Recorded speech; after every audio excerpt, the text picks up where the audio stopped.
علیکم دوستوں، امید کرتا ہوں لوگ خیریت سے ہوں گے۔ کل جو میں نے ویڈیو آپ لوگوں کو دکھایا تھا وہ پارٹ 1 تھا، جو کہ شیخ عبدالقادر جیلانی غوث اعظم کا جو ایک کرامت تھا، اور اللہ تعالیٰ نے اس کی دعا قبول کی، وہ ظالم کو تباہ کیا تھا۔ آج اس کا دوسرا پارٹ دیکھتے جائیے۔ اطلاع ملی کہ اس کا قافلہ جسے اس نے شام کی طرف روانہ کیا تھا، سب راستے میں سے ڈاکوؤں نے پہلے لٹ لیا اللہ اور کا سارے قہر اونٹ اور بھاگ گئے۔ عذاب اسی اس نے فوراً تاجر اپنے کے دوسرے خزانوں پر گوداموں کا آیا۔ جائزہ لیا سب سے تو پہلے معلوم ہوا دریائے کہ ان میں بھی دجلہ کا چوری جو ہو چکی سیلاب تھا، ہے سیلاب اور سونے نیلا کی تھا، ہزاروں پانی تھا، اشرفیاں غائب وہ ہیں۔ اللہ تعالیٰ کی اس کے خزانوں حکم کا کے دروازہ جسے مطابق وہ سب اسی سے محفوظ ظالم کو سمجھتا اللہ تھا نے تباہ کیا، ٹوٹا ہوا تھا اور جس اندر کی نے صندوقیاں کھلی شیخ تھیں، عبدالقادر مگر ان میں جیلانی صرف کی اس خاک تھی۔ نصیحت کے اوپر اس یہ نے کوئی عمل معمولی کیا۔ آفت نہیں تھی، اس نے یہ یقین اس کی نہیں پوری کیا، اس کے سلطنت اوپر کا ہنسا خاتمہ کہ تھا۔ آپ ایک ایک کر جھوٹ کے اس بول کے رہے ہو، دولت کے آپ ستون خدا گر رہے نخواستہ تھے۔ آپ کا جو جب بھی صبح ہے ہوئی تو اس کے اسی قرضدار عارضی جنہیں طور اس نے پر ہے۔ جبراً اپنی غلامی میں لے لیکن رکھا تھا، دوستوں وہ سب اس کے محل پتہ کے نہیں تھا باہر کہ جمع کس ہو طرح گئے سیلاب آ اور گیا۔ انہوں نے بغاوت کا علم بلند کیا۔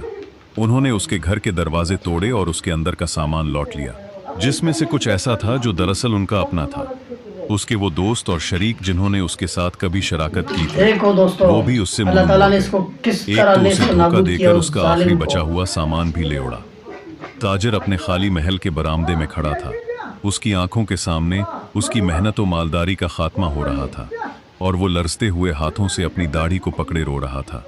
اس کے نوکر چاکر جنہیں اس نے کبھی تنخواہ نہیں دی تھی، وہ ایک ایک کر چھوڑ گئے اور ان میں سے ایک نے اس کے دیکھو چہرے پر دوستوں تھوک کس دیا۔ طرح اللہ تعالیٰ اس کا کی عذاب بیوی اور آیا اور بچے بھی کس اسے طرح چھوڑ اس کر کو اپنے ظالم میکے کو چلے گئے، نیست و اور وہ نابود اکیلے کیا۔ اس عمارت میں رہ گیا جو کبھی فخر کس کی طرح یہ علامت تھی، برباد ہو اب گیا، ایک خوفناک ویرانہ جو بن کہ ایک چکی اللہ تھی۔ کا ولی اور اس رات بزرگ کا جب وہ بے نافرمانی سہارا میں اپنے تھا، اس کمرے نے میں ہنس لیٹا لیا، تو اسے نیند نہ حالانکہ آئی۔ اس نے اس کو اس کی آگاہ روح کیا کہ پریشان اللہ تھی سے ڈرو، اور اس کا دل دھڑکنے غریبوں لگا۔ کی مدد کرو، اس نے اپنے غریبوں خالی پر خزانوں ظلم کو نہ دیکھا کرو، اور اس کے ذہن میں سود چھوڑ حضرت دو، کسی غوث کا حق الاعظم نہ کی وہ کھاؤ۔ باتیں گونجیں لیکن جنہیں اس اے نے ہنسی ظالم میں اڑا اپنے دیا تھا۔ غرور اور پیسوں کی پھر ایک کمند ایسا اور لمحہ لالچ آیا سے جسے اپنے وہ رب کو کبھی نہیں بھول بھول گیا سکتا تھا۔ اے تکبر کا اسے وعدہ ایک دوستوں۔ عجیب سی غنودگی طاری ہوئی اور اس نے دیکھا کہ لیکن اس اللہ کی کی روح ناراضی اس کے کو اس جسم نے سے الگ جلد ہو سے رہی ہے۔ جلد وہ ایک اس کے تاریک اوپر گھاٹی میں ہے سرانجام جہاں ہو گیا۔ ہر طرف خوف ہے۔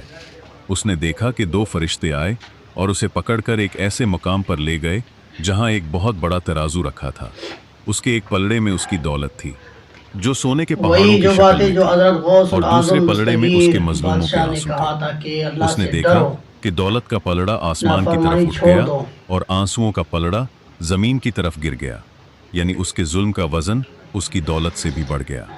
اس نے اپنے گرد ایک خوفناک منظر دیکھا جہاں ہر طرف آگ کی لپٹیں تھیں اور وہ اس آگ میں پھنکنے یہ کے بھی لیے دوستوں تیار دیکھو تھا۔ اللہ تعالیٰ کی قدرت اس کی نے طرف دیکھا سے ہے، کہ وہ کیونکہ کسان اللہ ابو اگر بکر چاہے تو اس کی کسی طرف کو اشارہ آباد کر کرے گا رہا اور ہے۔ اللہ اگر چاہے وہ تو بیوہ کسی کو ام برباد عبداللہ کر اسے سکتا ہے۔ بددعا دے رہی ہے، اور وہ بیمار شخص جسے اس نے علاج سے محروم کیا تھا، اس کا چہرہ مسخ شدہ اور بگڑا ہوا تھا۔ اس نے اپنے اوپر ظلم کا بوجھ محسوس کیا جو اسے دبا رہا تھا۔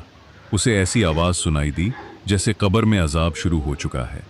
اس نے چیخ ماری اور اس نے بیدار اپنے ہوا۔ گرد اس کا ایک پورا جسم خوفناک کانپ رہا منظر دیکھا تھا تھا اور اسے یقین ہو گیا جو کہ ہر یہ کوئی طرف معمولی خواب آگ کی نہیں لپیٹ تھا، بلکہ ہر ایک انتباہ طرف ہے، آگ ایک اور روحانی آگ تھا۔ بیداری ہے جو اسے غفلت سے نکالنے کے لیے آئی ہے۔ اس نے اپنے چہرے پر پانی ڈالا اور کمرے کے اندھیرے اس میں نے ایک لمحے کے ظلم لیے کرتے ہوئے ٹھہرا، دوستوں پھر اس کے دل نے اسے لوگوں کا ایک ہی علاج راستہ بند کیا دکھایا۔ تھا۔ وہ خانقاہ غوث الاعظم کی طرف بھاگا۔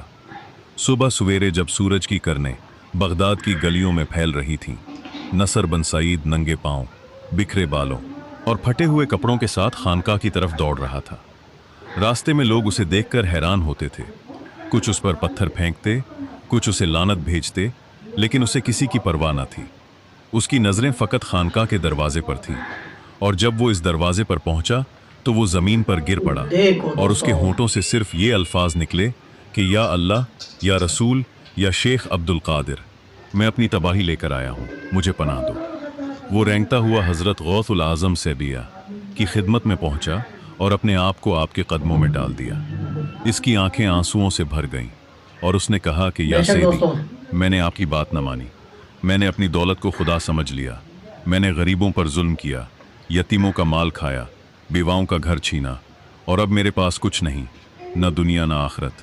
میں ایک پشیمان گنگار ہوں، اگر آپ میری شفاعت نہ کریں تو میں ہلاک ہو جاؤں گا۔ حضرت شیخ عبدالقادر جیلانی سوچ نے اس کی حالت دیکھی تو آپ کی آنکھوں سے آنسو جاری ہو گئے۔ آپ کا دل جو رحمت کا سمندر تھا اس پر پسیج گیا۔ آپ نے اسے اٹھایا اور اس کی پیٹھ پر ہاتھ پھیرتے ہوئے فرمایا کہ اللہ تعالیٰ توبہ کرنے والوں کو بہت پسند کرتا ہے، اس کا دروازہ ہمیشہ کھلا ہے۔ اب تم نے اگر سچی توبہ کی تو وہ تمہارے گناہوں کو نیکیوں سے بدل دے گا۔ آپ نے اسے ایک ایسی دعا سنائی جو اس کے دل میں سرایت کر گئی، اور اس کے بعد آپ نے ہمیں اسے پتا ہونا تاکید کی چاہیے کہ کہ وہ اپنے دولت بھی تمام خدا گناہوں ہے، کا کفارہ ادا کرے۔ نعمت بھی آپ خدا نے ہے، فرمایا رزق کہ بھی جاؤ خدا ہے۔ تمام مظلوموں اگر کو ہم تلاش خدا کو یاد کرو، کریں گے ان تو سے یہ معافی سب کچھ مانگو، ہمارے لیے جو ہے۔ مال تم نے چھینا ہے اگر اسے ہم واپس خدا کو کرو، بھول جائیں اور گے جو تو لوگ تم ہمارے سے پاس اگر قرض دار دولت ہیں بھی ہو وہ ان بھی کے ختم تمام ہو قرضے جائے گا، معاف نعمت کرو۔ بھی ہو جائے وہ بھی تم ختم ہو یتیموں اور جائے گا، بیواؤں کے لیے ایک رزق مستقل بھی ہو لنگر وہ بھی لگاؤ ختم ہو جائے گا، تاکہ کوئی بھوکا نہ رہے، کیونکہ اور سب تم کچھ کا اپنی باقی مالک وہی دولت میں خدا سے ہے، ایک بہترین مدرسہ اور جس کو مسجد ہم تعمیر غفلت کرو کی وجہ سے تاکہ لوگ چھوڑ علم دیتے ہیں، جس سیکھیں کو اور یاد اللہ نہیں کی کرتے عبادت ہیں۔ کریں۔ نصر بن سعید نے آپ کا ہر فرمان اپنے دل و جان سے قبول کیا۔ وہ خانقاہ سے باہر آیا اور اس نے سب سے پہلے اپنے گھر جا کر اپنے محافظوں کو برطرف کر دیا اور اپنے خزانوں کی چابیاں علماء کے حوالے کر دیں۔ اس نے اپنا سارا کاروبار بند کر دیا اور بازاروں میں جا کر پکارا کہ اے لوگو، جو بھی میرا قرضدار ہے اسے میری طرف سے معافی ہے، اور جس کا بھی حق مجھ پر ہے وہ آئے اور اپنا حق لے جائے۔ پہلے تو لوگوں نے اس پر یقین نہیں کیا، لیکن جب اس نے اپنے ہاتھوں سے پھر نصر کاغذات بن پھاڑنا سعید شروع نے کیے حضرت اور شیخ لوگوں کو عبد ان کی القادر زمینوں کے جیلانی کی مالکانہ ہر دستاویزات فرمان کو لوٹائے اپنی سرآنکھوں تو پر پورے رکھا شہر اور میں عمل ہلچل کیا۔ مچ گئی۔ دوستوں، وہ کسان ابو بکر جب اپنی زمین پر واپس آیا تو اس نے دیکھا کہ تاجر خود اس کے دروازے پر کھڑا ہے اور اس سے معافی مانگ رہا ہے۔ ابو بکر کی آنکھوں میں آنسو تھے، لیکن اس دفعہ وہ غم کے نہیں، خوشی کے تھے۔ اس نے تاجر کو اپنے سینے سے لگایا اور کہا کہ میں تمہیں معاف کرتا ہوں اور اللہ تمہیں معاف کرے۔ بیوہ عبداللہ کو جب اس کا بے گھر شک واپس ملا اور اسے ایک بڑی مالی امداد دی گئی تو وہ پھوٹ پھوٹ کر روئی اور اس نے تاجر کے لیے دعا کی کہ اللہ اسے جنت میں جگہ دے۔ وہ بیمار شخص جو علاج سے محروم تھا، تاجر نے خود اسے اپنے کندھوں بے پر شک اٹھا کر ڈاکٹر کے پاس پہنچایا اور اس کا پورا خرچ ادا کیا۔ اس کے بعد نصر بن سعید نے ایک وسیع لنگر خانہ قائم کیا جہاں روزانہ سینکڑوں مسکینوں کو کھانا کھلایا جاتا۔ ایک مسجد تعمیر کی جس کی محراب میں اس نے اپنا سارا زیور ڈال کر پگھلوا دیا، دیکھو اور ایک دوستوں، مدرسہ بنوایا جہاں بچوں کو مفت تعلیم دی جاتی تھی۔ اس نے اپنے آخری ایام میں اپنے آپ کو محنت مزدوری کے لیے وقف کر دیا، اور وہ کہتا اب تھا کہ جو دیکھو دولت دوستوں، حرام سے آئی ہے اس کا خاتمہ بھی حرام ہی ہے، لیکن جو دولت حلال کمائی جائے اور اللہ کی راہ میں خرچ کی جائے وہی باقی رہتی ہے۔ اب دیکھو بغداد کی دوستوں، گلیوں یہ بھی میں اللہ اب وہ تعالیٰ کا نصر بن ایک سعید ہدایت کو کا جبار ذریعہ ہے۔ بغداد کے اسی بجائے دنیا میں اللہ تعالیٰ نے عابد اس کو بغداد اور اس کی رحم دل آنکھیں تاجر کھول کے دیا، نام اس سے کو سمجھایا پکارتے کہ تھے۔ دنیا اس میں کا کس نام طرح عزت کے لوگوں کی ساتھ لیا خدمت جاتا کرتے ہیں، کس اور طرح اس کی نیکی کا کہانیاں کام آنے کرتے ہیں۔ والی دوستوں، نسلوں کے لیے سبق کا باعث بنے۔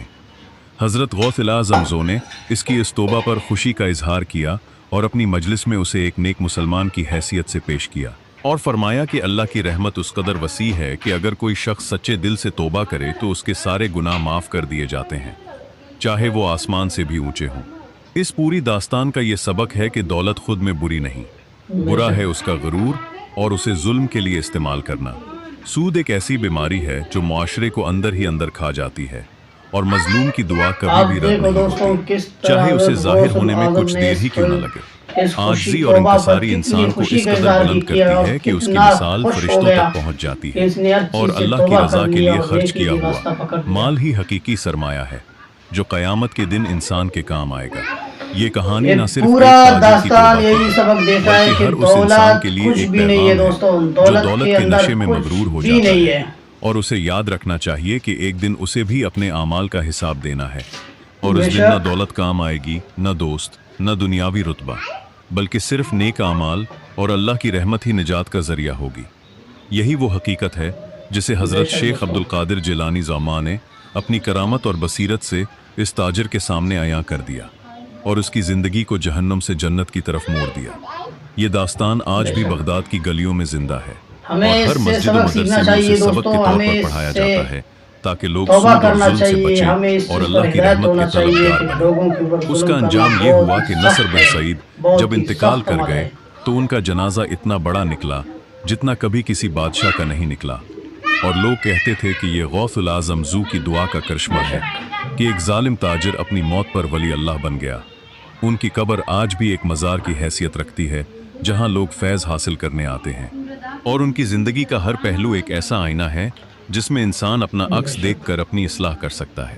پوری کہانی میں سسپنس، جذبہ، روحانیت اور کرامات کا ایک ایسا حسین امتزاج ہے جو سننے والے کو پہلی سطر سے لے کر آخری سطر تک اپنی گرفت میں رکھتا ہے، اور یہی وجہ ہے کہ یہ اسکرپٹ 30 منٹ سے زائد عرصے تک بے شک ناظرین کے دلوں پر نقش رہے گا۔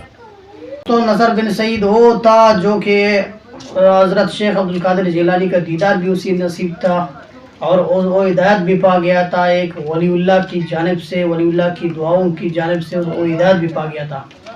لیکن آج کل وہ دور ہے دوستوں کہ جو کہ نیکی کی بہت ہی ضرورت ہے لوگوں کو، نیکی کرنے کا اور نیکی کا حکم دینے والے بہت کم ہے۔